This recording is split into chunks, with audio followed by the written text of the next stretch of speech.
A young woman came forward to tell police her rabbi, Nehemiah Weberman, had sexually abused her for years. It was a rare instance of a Hasid going to outside authorities to report a crime. The community leaders within are dealing with this. Avraham Berkowitz is a local rabbi in the community, and he says people are now acknowledging sexual abuse is happening and insists they can handle the problem themselves. Whatever these types of crimes are have to be eradicated, and in order to eradicate them, we have to do it within the way the community knows how to solve its problems. Because sometimes when you come banging with drums from the outside, the community becomes more insular. Nehemiah Weberman was ultimately convicted of sexual abuse and sentenced to 50 years in prison.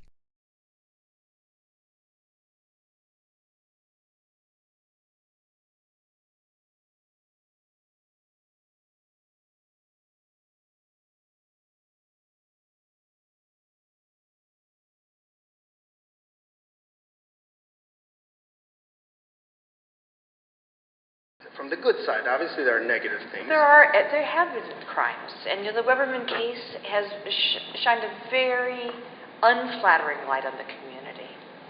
So I spoke about public violent crimes of murder and rape, very low, very little. When you talk about sexual abuse of children, it's something that's being exposed. It's a silent crime, and there are deviants in every society. And it's not just in our community, but as you see it in the Catholic Church, in the BBC, in Penn State, the halls of one of the greatest American educational institutions, you have these terrible stories. And our communities have their deep flaws. And are you able to look at your community with a critical eye and say, this is not okay? So, absolutely. First of all, we absolutely have to look at it with a critical view. The question is, do we have to have this conversation in public? How do we resolve? That's a question within the Hasidic world.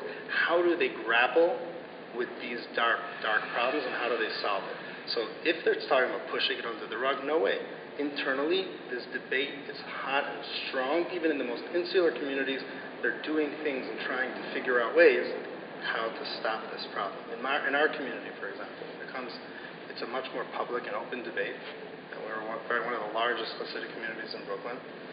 The rabbis work together hand in hand with the authorities, and the children are now taught that if someone is doing something inappropriate to you, you have the ABCs, and I was so pleased. My 6-year-old daughter tells me, Daddy, the D of the ABCs do tell. If someone does something inappropriate, I'm going to tell. We have these images of a young girl who was molested being heckled by adult men as she was going to court.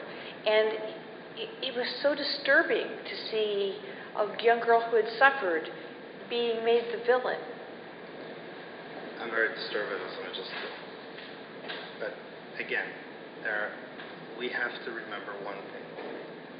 Whatever these types of crimes are have to be eradicated, and in order to eradicate them, we have to do it within the way the community knows how to solve its problems. Because sometimes when you come banging with drums from the outside, the community becomes more insular. So the community needs to face this, and the community leaders within are dealing with this. But sometimes what they say to the outside seems as if they're covering up for it. But I must say again, these deviants must be punished, and they now know, because of the awareness that's happening, they now know that they cannot continue to commit these crimes. They know that they'll be caught. And our children are also taught, because of, like I told you, you say we're separated from our childhood. They're now taught what is considered inappropriate, that our children shouldn't become, heaven forbid, molesters either. If anyone has that tendency, how to hold yourself back. What is appropriate? Where is it? What is the appropriate way to deal with those feelings? So now there's more awareness. Things are going to change. Now, for all of America, imagine how permissive and open secular American society is, and these things are only coming to the front. It's now also coming to the forefront in our community, and we're dealing with it. And I must say, as a parent, it's the number one thing that I worry about in our camps, in our schools. What are you teaching your staff, our teachers, to make sure that our children are protected? I'm very pleased with the new programs that the Hasidic schools are teaching with their sensitivities to teach our children about the differences.